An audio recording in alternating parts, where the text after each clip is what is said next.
នេះជារបៀប search ទិន្នន័យនៅក្នុងកម្មវិធី Excel ដែលមានអ្នកសួរច្រើនបាទថ្ងៃនេះខ្ញុំនឹងធ្វើវីដេអូបង្ហាញអំពីការ search របៀបបែបហ្នឹងបាទនៅពេលដែលអ្នកទាំងគ្នាវាយអក្សរណាមួយគឺវាលោតមកទាំងអស់បាទឃើញទេអាហ្នឹងយើងហៅថាdynamic search បាទនៅពេលអ្នកទាំងគ្នា search ទិន្នន័យណាមួយគឺវាចេញមកទាំងអស់ហើយបាទខ្ញុំដាក់ Pepsi វាយតែអក្សរ P គឺវាចេញមកឃើញទេបាទ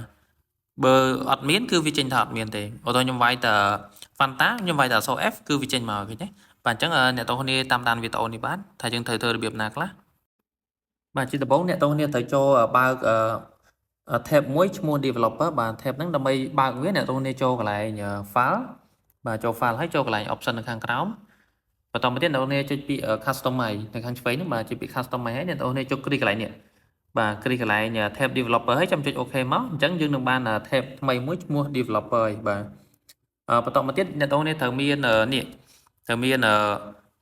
ទិន្នន័យបាទទិន្នន័យនៅ sheet ទី1ហ្នឹងគឺជាទិន្នន័យទាំងអស់បាទទិន្នន័យហ្នឹងគឺអត់តន់បាន search ទេមានន័យថាយើងមានប្រមាណយើងដាក់មកនឹងទាំងអស់មកបាទហើយយើងត្រូវការដាក់ឈ្មោះបាទអ្នកទាំងគ្នា select ចឹងមក select ទាំងអស់អូខេ select ទាំងអស់ហើយយើងដាក់ឈ្មោះវាមួយនៅកន្លែងជ្រុងនេះបាទនៅកន្លែងជ្រុងនេះអ្នកទាំងគ្នាលុបលេខរបស់គេចេញមកលុបទីតាំង B3 ចឹងទៅហើយអ្នកទាំងគ្នាទៅ save my data មកដើម្បីងាយស្រួលយើងយកឈ្មោះហ្នឹងទៅហៅប្រើនៅក្នុងរូបមន្តបាទ save my data ហើយយើងចុច enter មកបានហើយបាទហ្នឹងគឺតកតងទៅនឹង sheet ទី1បាទមកដល់ sheet ទី2បាទ sheet ទី2 header ខាងលើនេះអ្នកនរ copy មក copy ពី sheet ទី1មកបាទ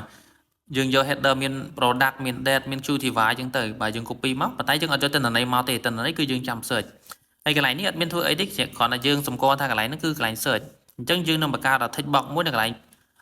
ផ្ទៃពណ៌លឿងហ្នឹងបាទដែលទីតាំងវានៅ C3 បាទនៅអក្សរ C3 អញ្ចឹងអ្នកទាំងនេះចូល tab developer មិញមកដែលយើងទាញមកមិញហើយអ្នកទាំងនេះចុចកន្លែងនេះ insert បាទចុច insert ហើយយកពីយក tool មួយឈ្មោះ tick box បាទយក tick box ហ្នឹងគូមកបាទអ្នកទាំងនេះគូមកគូវានៅកន្លែង C3 ហ្នឹងឲ្យពេញមក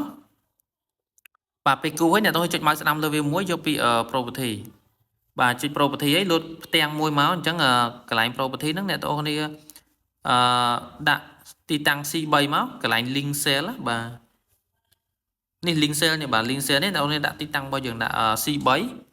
បាទសូ C ហើយលេខ3មកបាទលេខ3 C3 ហ្នឹងគឺជាទីតាំងនៃ tick box របស់យើងវានៅទីតាំង C3 បាទហើយអ្នកទាំងនេះខ្វែងមកបន្តមកទៀតយើងបិទមកយើងបិទកន្លែងនេះយើងបិទ design mode មានតែពេលដែលយើងកំពុង design tick box ហ្នឹងយើងបើកអញ្ចឹងយើង design ហើយយើងបិទមកចុចមួយមកបិទវិញហើយអញ្ចឹងអ្នកទាំងនេះអាចវាយអក្សរចូលបានហើយឃើញទេបាទវាយអក្សរចូលបានហើយអញ្ចឹងយើងត្រូវការ